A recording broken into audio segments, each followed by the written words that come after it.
This year's Monster Pods are brought to you by the Kentucky Derby Betting Challenge and our friends over at twinspires.com. The KDBC is back this year with a guaranteed $250,000 purse. Head over to twinspires.com today, click the Tournaments tab, and get all the information you need on how to buy in or qualify for horse racing's newest major tournament.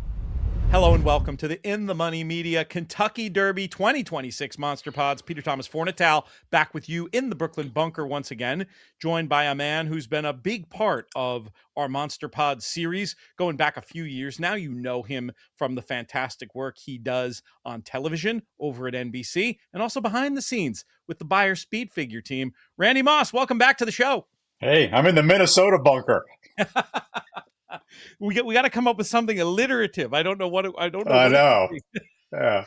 Let's talk about Further Ado, my friend. This is a horse I asked you for one you wanted to talk about on the show, and you said Further Ado without hesitation. This is a horse who's shown some real talent at times. What attracted you to wanting to talk about this horse specifically? Because there are so many interesting angles involving Further Ado. I'll just dive right into them right now. There are a lot of opinions to be had about Further Ado. I mean, you can go in all kinds of different directions here. First of all, his race in the Bluegrass was even better than it looks on paper. He ran a 106 Beyer Speed Figure, and there's nothing ambiguous about that at all.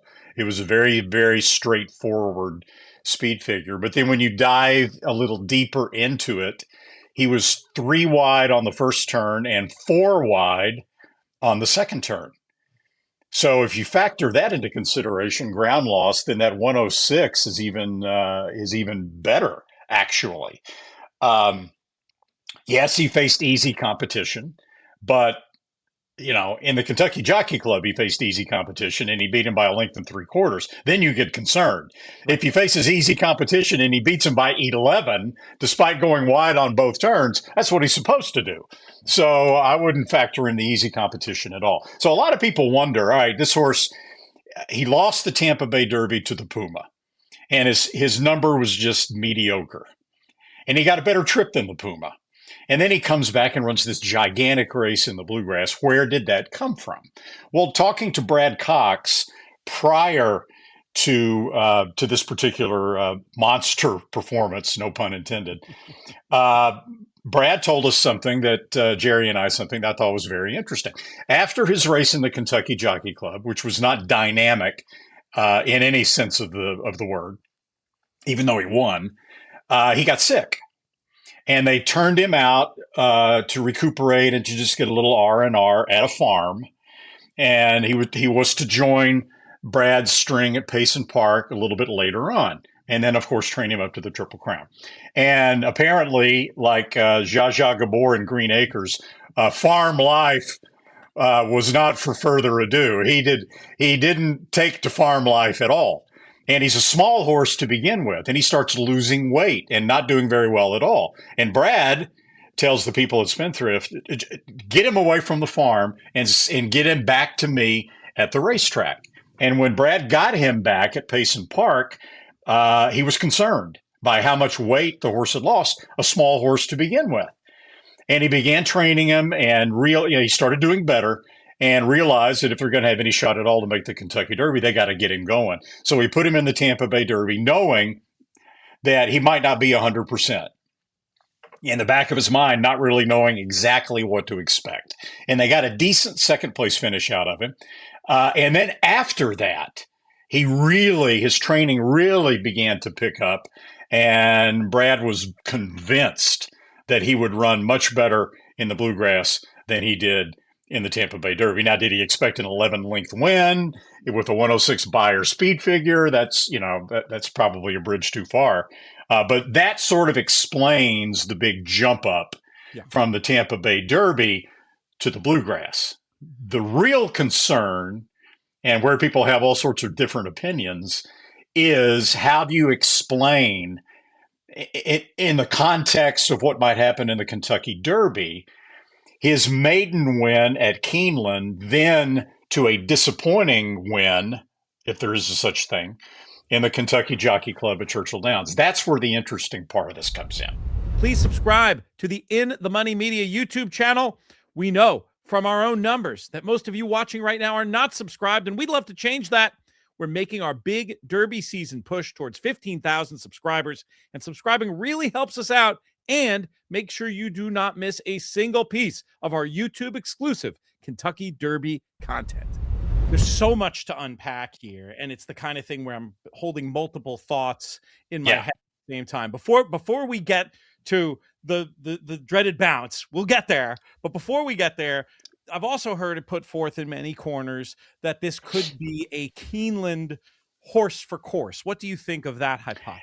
I don't like that hypothesis at all. I mean, if you're talking about turf to dirt or synthetic to dirt, or okay, but I just can't imagine that there's that much difference between a Keeneland surface and a Churchill Downs surface.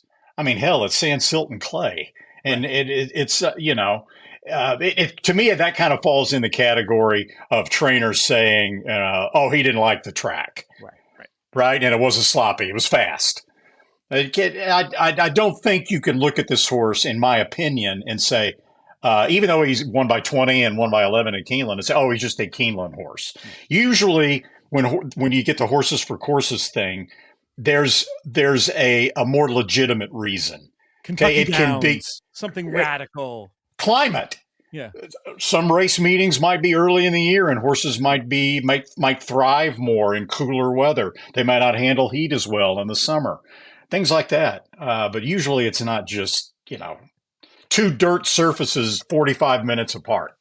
The other seemingly Occam's razor analysis that I would take issue with is, oh, he bounced in the Kentucky Jockey Club. Isn't he going to bounce in the Derby? And this is where the two thoughts in the head come in.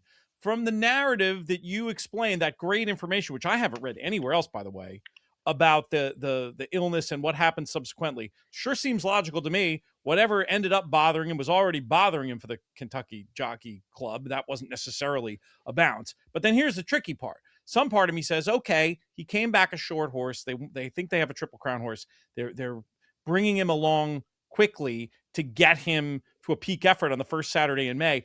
Looking at it strictly through that lens, maybe he's supposed to improve again third start off the layoff. But then when you mention the specifics of his physicality and not being the biggest horse in the world, this is one where I don't think it's crazy, even though you and I have laughed at the overuse, the bounce concept. Yes, it's your way to put it. Yeah, but we can actually maybe worry about the bounce here. How concerned are you? I think that's legit. So let's talk about the two things you brought up. Let's take them separately. First of all, the possibility that he'll now take another step forward from the Bluegrass into the Kentucky Derby. I don't think so. And here's why. The Bluegrass wasn't a situation where a trainer was just using the Bluegrass as a stepping stone to the Kentucky Derby. Yes, the Kentucky Derby is a more important race than the Bluegrass, although the Bluegrass is a big race on its own. The Bluegrass was a very desirable victory for Spendthrift Farm because of the breeding component of this. A son of Gunrunner winning a Grade 1 at Keeneland in Kentucky in front of all the Kentucky breeders. They really wanted to win the Bluegrass Stakes, and he was trained to win the Bluegrass Stakes.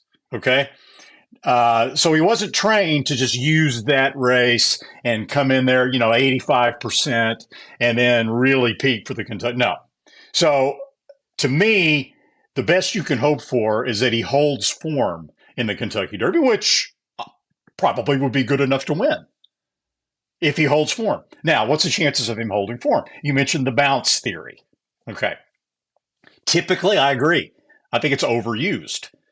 You can't, I'm a numbers guy, you know that, but even I don't think you can just reduce horse performances to numbers alone. If a horse runs, let's say another horse runs a 106 Beyer Speed Figure, and he does it with a soft early lead, and then he comes back in his next race and he gets pressured, and instead of running a 106, he runs a 96. And some people who just look at numbers would say, "Oh, he reacted to the 106." No, you got to take other things into consideration. It's not just the number alone. So I do think that the bounce theory can be overplayed. But in this particular case, there may be some legitimacy to it. And to me, that's the biggest concern that I have about Further Ado coming back in the Kentucky Derby. His race at Keeneland when he broke his maiden, the 20 length win, in my opinion, was the fastest race any 2-year-old ran all year. I thought it was better than any race Ted Noffey ran. Even though it was in a maiden race, I'm talking about just speed. I'm talking about, performance metrics. And then he comes back in the Kentucky Jockey Club and he runs against horses that should have been much inferior to him. Universe, Soldier, and Diplomat. They're not bad horses. I'd love to own them. But, he should have crushed those horses based on his form at Keeneland. And he had to work really hard to win in a modest figure by a short margin. And you're kind of like, So that can be explained by one of two things. I don't agree with the horses for courses thing. Either something was brewing in his system since he got sick after the race, and that was impacting his performance and suppressing the level of his performance in the Kentucky Jockey Club, or he's a small horse. He ran a huge race at Keeneland, even though it was 7 weeks, I think, right?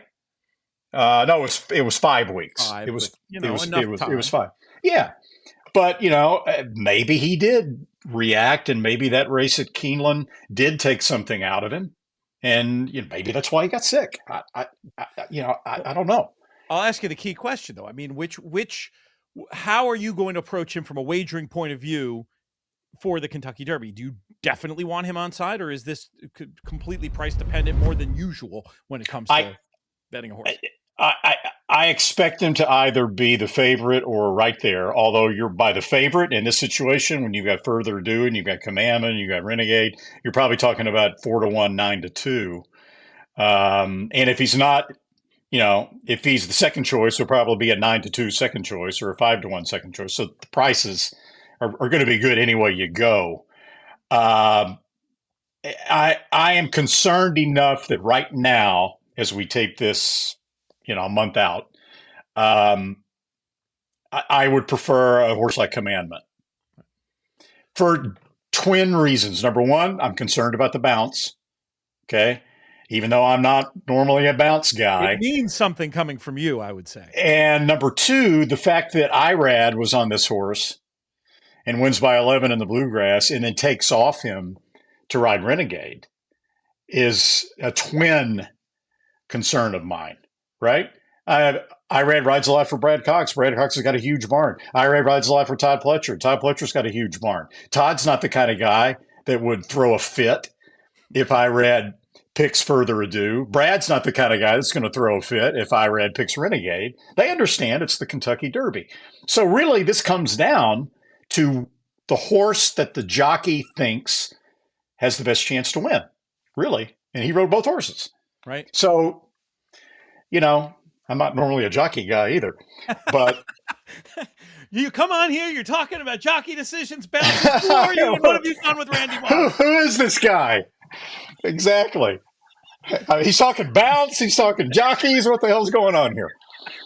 But no, yeah. I get it. And I think the market's going to react in a big way to the jockey news and maybe the bounce narrative too. Who knows? Maybe this horse is a 6-7-1 type. And then all of a sudden he gets a little bit more interesting.